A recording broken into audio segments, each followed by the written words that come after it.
Sabik na ang mga taga-barangay 711 sa Leverisa, Malate, Maynila sa pagbabalik bansa ngayong gabi ng kanilang kabarangay na si Carlos Yulo.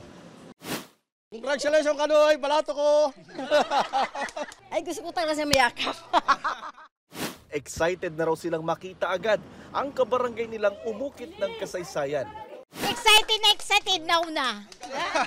Kaloy, magandang ang hangarin mo sa Pilipinas, nakuha mo yung gold. Sana itong pyesa dumating siya ngayon sa Barangay 711.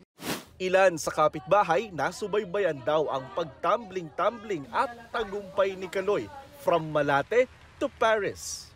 Paano ko ni Kaloy mula pa nung bata? Imagine mo po yun, kapitbahay na po namin. Ngayon po, siya na po yung nagpe-present sa Pilipinas. Pero kung meron man na mas excited talagang makita si Kaloy, yan ang kanyang lolo na si Tito Boy. Very, very, very excited. Gusto niyo po makita sana si Kaloy? Gusto.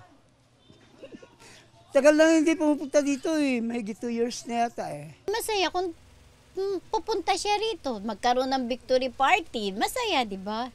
Oh, everybody happy. Naghahanda na rin si Heroes Welcome ang Aurora A. Quezon Elementary School kung saan graduate ng elementarya at nahubog ang galing sa gymnastics ni Kaloy.